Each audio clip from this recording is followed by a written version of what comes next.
Hello everyone, welcome to our YouTube channel R Square Pathshala. My name is Ravi Sani. In this lecture, we will be discussing about urban livelihood. As in the previous lecture, we have learnt about rural livelihood. We have seen the rural peoples are dependent on agricultural and other activities or the work which they perform for their earning. So in this chapter also we will try to learn how urban population earn their living. Okay, what are the different activities they engaged in for their livelihood. Okay, so basically there are more than 5000 towns and 27 big cities in India. Big cities like Delhi, Mumbai, Chennai, etc. have more than a million people, means more than 10 lakh, and working here. They say that the city never sleeps. Let us visit one and find out about the work people do in the city. Are they employed by someone or are they self employed? How do they organize themselves and do they have similar employment and earning opportunity? So we'll try to learn these, we'll try to answer these questions after reading this chapter. So first of all we will see uh, working on the streets, how different peoples are engaged in the street works, like we can call it hawkers. Okay, so let's start. This is the city where my cousin lives. I have been here only a few times. It is very big. Once, when I came here, my cousin took me around. We left the house early in the morning. As we turned the corner onto the main street, we saw that it was already buzzing with activity. The vegetable vendors was busy arranging tomatoes. Is one is vegetable vendor. Okay, was busy with arranging tomatoes, carrots, and cucumbers in the basket at her stall so that people could see what she had to sell. Okay, so one is working on the street, one is vegetable vendors. Okay, next to her stall was a lovely colorful one that sold all kinds of flower. Then next to him was a flower shop. We bought a red rose and a yellow rose. On the pavement opposite, we saw a person selling newspaper with a small crowd of people around him. Everyone wanted to read the news. Buses whizzed past and there were auto rickshaws filled with school children. Nearby, under a tree, a cobbler sat taking his tool and materials out of a small tin box. Next to him, the roadside barber had begun his work. He already had a customer who wanted an early morning shave. A little way down the road, a woman was pushing along a cart with all kinds of plastic bottles, boxes, hairpins, clips, etc. in it, while another person on a cycle trolley was carrying vegetables to sell to the people in their houses. We came to a place where rickshaws were standing in a row waiting for customers. We decided to take one to the market, which was about 2 kilometers down the road. So up till now we have seen the work on the street is vegetable vendor. Then we have seen a shop selling flowers. Then we have seen the newspaper, a person selling newspaper. Then we see cobbler. Then roadside barber. Okay, so these are the different people who are engaged in the work. Okay, so this is one story of a Bachu Manji, a cycle rickshaw puller. I came from a village in Bihar where I worked as a mason. My wife and 3 children live in the village. We don't own land in the village. I did not get masonry work regularly. The income that I earned was not enough for our family. After I reached this city, I bought an old cycle rickshaw and paid for it in the installments. This was many years ago. I came to the bus stop every morning and take the customer wherever they want to go. I work till 8:30 in the evening. I take rides of up to 6 kilometers in the surrounding areas. Each customer gives me 10 to 30 per trip depending on the distance. So when I am ill, I can't do this work and so on.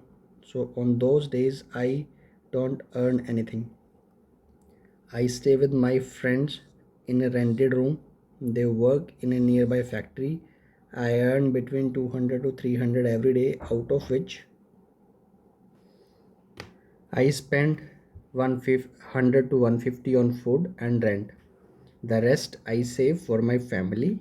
I visit my family 2 to 3 times a year to see my family. Though my family survives on the money I send, my wife also earns from agriculture work that she gets once in a while. So basically, the Bachchu Manji came to the city because his work as a mason in the village did not give him enough earning that was adequate for their family, so he decided to migrate to the city in search of better work. There he purchased a rickshaw and then started uh, a rickshaw puller. So whatever he earns in the city, he saves some amount and send that amount to back to their village for their family. In addition to that income, her wife also works as an agricultural laborer. Okay, so this is how a person who has migrated to city from the village because of inadequate earning spends works in the city and save money for his family. Okay, so like Bachchu Manji, a large number of people in the city work on the streets. In a survey of Ahmedabad city, it was found that 12% of all workers in the city were people working on the street. This is important data. There was a survey conducted in Ahmedabad, and in that survey it is found that 12% of all the workers who work in the cities are actually working on the streets. They sometimes sell things or repair them or provide a service. Got it? They sometimes sell things, sometimes they repair the items or provide a service. They work on their own. They are not employed by anyone and therefore have to organize their own work. They have to plan how much to purchase as well as where and how to set up their shops. Their shops are usually temporary structures, not permanent, because police or any official of urban local bodies can ask them to wind up his shop. Sometimes just some boards or papers spread over the discarded boxes, or maybe a canvas sheet hung up on a few poles. They may also use their own carts or simply a plastic sheet spread on the pavement. They can be asked to dismantle their shop at any time by police or any official of urban local bodies. They have no security. There are certain parts of the city where these hawkers are not allowed to enter. So what happens is the persons engaged in working on the streets, basically they have their temporary establishment. It can be of any type, because the police or officials of the urban local body can ask them to dismantle their shops at any time because there is no security. Okay, and there are some parts in the city where hawkers are not allowed to enter, called no hawking zone. Okay, so vendors sell things that are often prepared at home by their families, who purchase, clean, sort, and make them ready to sell. For example, those who sell food or snacks on the streets prepare most of these at home, like fast foods, like dahi vada, gol gappe, etc. These are generally made at the homes by their families, and then these are sold in the market, not market, on the streets by hawkers. There are almost 1 crore street vendors in the country working in urban areas. How much? 1 crore street vendors in our country. Okay, in urban areas. Street vending was till recently looked upon only as an obstruction to traffic and to people walking. However, with the effort of many organizations, it now recognized as a general benefit and as a right of people to earn their livelihood. Okay, government is thinking about modifying the law that banned street vendors so that they have a place to work and that there is also a free flow of traffic and people. Hawking zones have been suggested for towns and cities. It has also been suggested that mobile vendors should be allowed to move around freely. Hawkers need to be part of communities that are set up to take these and other decisions relating to them. So basically, in this paragraph, author is trying to say is that initially the street vending was seen as illegal or obstruction to the traffic and the people walking on the streets. So but with the great efforts of different organizations working for the welfare of hawkers, so it has been recognized as a general benefit and the right of the people to earn their livelihood. Now it is not seen as obstruction to traffic and to the people walking. The government is also thinking to modify certain rules and laws which banned street vendors. So what they are planning is to provide hawking zones in the towns and cities where hawkers can sell their products and provide their services, as well as it is also, they are also of the view that they should be allowed to move freely around. Okay, so this is how people are engaged in the working on the street. Now we'll see about market. In the market, when we reached the market, the shops were just beginning to open, but the place was already crowded because of festival season. There were rows and rows of shops selling sweets, toys, clothes, footwear, utensils, electronic goods, etc.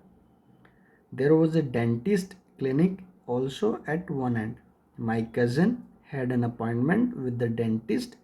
We went there first so that we would not miss our turn. We had to wait for a while in a room before she was called inside. The dentist examined her and asked her to come back the following day to get a cavity in her tooth filled. My cousin was scared because she thought the process would be painful and was upset that she had allowed her teeth to go bad. From the dental clinic, she took me to a new garment showroom because I wanted to buy some ready made clothes. The showroom had 3 floors. Each floor had different types of clothes. We went to the third floor, where clothes for girls were kept. So basically, in the market, there are a number of shops selling different products like toys, clothes, footwear, utensils, electronics items, selling sweets, etc. Okay. Harpreet and Vandana, business person. My father and uncle worked in a small shop during festival times, and on Sundays my mother and I helped them in the shop. I started working there only after I completed my college. Harpreet. We opened this showroom some years ago. I am a dress designer. Our business has changed. These days, people prefer to buy ready made clothes rather than have them stitched. The trend these days is for ready made garments. You also need an attractive display for them. Vandana. For our showroom, we buy things from different places. We buy most of the materials from Mumbai, Ahmedabad, Ludhiana, and Tripur. Some materials also come from Noida and Gurugram, towns near Delhi. We get some dress items from foreign countries. Basically, the shop which is selling the showroom which is selling clothes, they import the clothes from different places and then sell in the market. Okay, some of the products are imported from foreign countries also. So this is how the the supply chain is linked. They import the clothes from somewhere from one place, then they keep their margin and sell those clothes in the market. Okay, this is how they earn their livelihood. Okay, there are several things we need to do to run this showroom properly. We advertise in various newspapers, cinema theaters, televisions, and radio channels. Currently, this building is rented, but soon we plan to buy it. Ever since this market has become the main market for the people living in the surrounding apartments, our business has grown. We have been able to buy a car and book a flat in an apartment complex nearby. So their business is flourishing because the market in which their shop is, they owned a shop, is famous for the famous in the town, and through advertisement they are able to increase the popularity of their showroom, and hence the increased earning for them. Like Harpreet and Vandana, there are many people who own shops in various markets of the city. These shops may be small or large and they sell different things. Most business person manage their own shops or business. They are not employed by anyone, but they do employ a number of other workers as supervisors and helpers.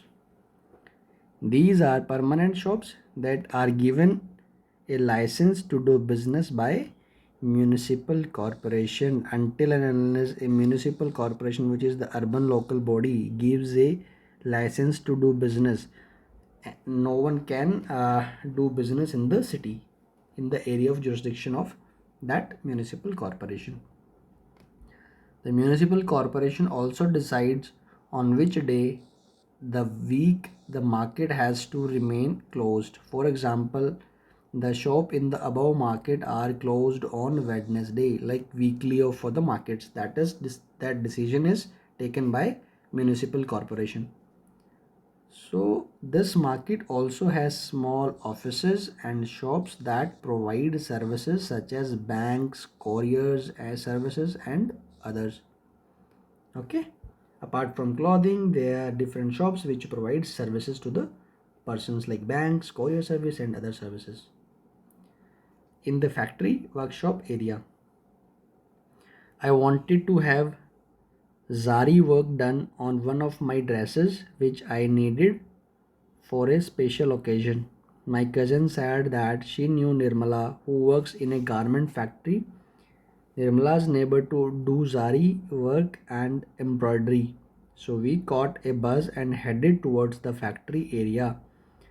The bus was really crowded at every stop. More and more people got on, and hardly anyone seemed to get off. People were pushing others to make more space for themselves. My cousin guided me to a corner so that we would not get squashed. I wondered how people travel like this every day. As the bus entered the factory area, people started getting off. We also got off soon at a crossing. What a relief that was! There were a large number of people sitting on the railing or in groups at the crossing. They seemed to be waiting for someone. Some groups had people on scooters standing by and talking with them. My cousin explained that this place was called Labor Chalk. Labor Chalk is where the people who are engaged in casual labors or daily wage laborers, they gather at a place called labor choke, and from that point of there from that point anyone who needs labor for a daily or for few days, they took the labors from that place. So these were daily wage laborers who work as helpers to masons. They dig at construction sites, lift loads or unload trucks in the market, big pipelines and telephone cables, and also build roads. There are thousands of such casual workers in the city. We entered the factory area to find it full of small workshops. There seemed to be endless rows of them. In one of the sections, we saw people working in a small room on sewing machine where clothes was being stitched. One person operated one sewing machine. Clothes that had been stitched were stacked on one side of the room. We located Nirmala in the stitching unit. She was happy to meet my cousin and promised to get zari work done on my dress. Nirmala works as a tailor in an export garment unit. The factory where she works makes summer clothes for the people in foreign countries like USA, UK, Germany, and the Netherlands. Workers like Nirmala have to work very long hours in the month from December to April. A normal working day begins at 9 a.m. and finishes only by 10 p.m., sometimes even later. She works for 6 days a week. At times when the work needs to be done urgently, she works on Sundays too. Nirmala is paid 280 a day for 8 hours and 100 extra for the working late. By June, the work is over and factory reduces its staff. Nirmala will be asked to leave for about 3 or 4 months in the year. There is no work for her. Most workers like Nirmala are employed on what is known as casual basis, that is, they are required to come as and when employer needs them. So casual labors are those which are not permanent and they are required to come as and when employer needs them. So based on the work they are called upon. They are employed when the employers gets large orders or during certain seasons. Okay, like in case of December and in case of export to US, UK, Germany, Netherlands, the season is from December to April. They are so busy in that period, and apart from beyond April, there will not be as much work as in case of December to April. Jobs like Nirmala's are not permanent. If workers complain about their pay or working condition, they are asked to leave. That means they are of temporary nature and there is no security of better working condition and better pay. If someone is not happy with their pay or working condition, if he or she complains, then employer asks him to leave. There is no job security or protection if there is ill treatment. They are expected to work very long hours. For example, the cloth mill units, the worker work on a day and night shift with each shift lasting 12 hours. One worker works on one machine for 12 hours and then is replaced by another on the same machine for the next 12 hours. Okay, so in this topic we have seen the working conditions or the different types of work in the factory workshop area. We have seen one particular uh, uh, factory which is making clothes for export to US, UK, Germany and Netherlands. So we have seen how people are gathered in an area for daily works, and we call them daily wage laborers.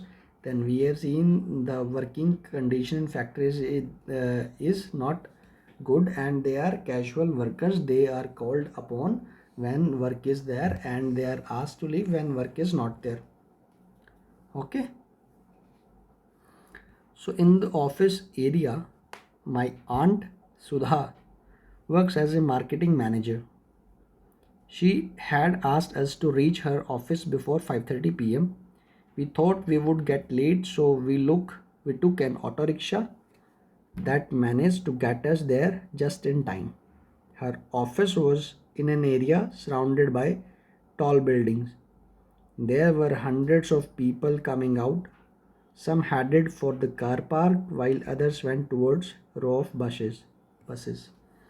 My aunt is a marketing manager in a company which manufactures biscuits. The factory where the biscuits are made is outside the city. She supervises the work of 50 salesperson who travel to different parts of the city. They get orders from shopkeepers and collect payment from them. She has divided the city into 6 regions, and once a week she meets the salesperson of each region. She checks their progress report and discusses problem with they face. She has to plan the sales in the entire city and often has to work late and travel to different places. She gets a regular salary. Here we are talking about a person who is a permanent employee of a company. The permanent employee of a company gets a regular salary every month and is a permanent worker with the company. She can expect her job to continue for a long period of time. Being a permanent worker, she also gets other benefits such as the following, like saving for the old age. Some part of their salary is kept in a fund and they earn the interest on them, and after the retirement they'll get this money. Then holidays, they get weekly off, and the national holidays they also get uh, some days as annual leave. They also get medical facilities for her and her family up to a certain limit. Okay, but they are not available to daily wage laborers and casual laborers or casual workers. There are many workers in the city who work in office, factories and government departments where they are employed as regular and permanent workers. They attend the same office or factory regularly. Their work is very clearly identified. They get a regular salary. Unlike casual workers, they will not be asked to leave if the factory does not have much work. So they are permanent employees of the company, and their continuance does not depend upon the availability of the work. At the end of the day, we got into my aunt's car exhausted, but it had been so much fun. And I thought how interesting that so many people do so many different things in the city. They have probably never met each other, but it is their work that ties them together and helps to make up city life. So basically in this chapter what we have seen that how peoples are engaged in the activities which on the streets. Then we have seen the activities in the market area, where different shops are there selling different products. Then we have seen the factory, in a factory area where clothes are manufactured, and also factory area where biscuits are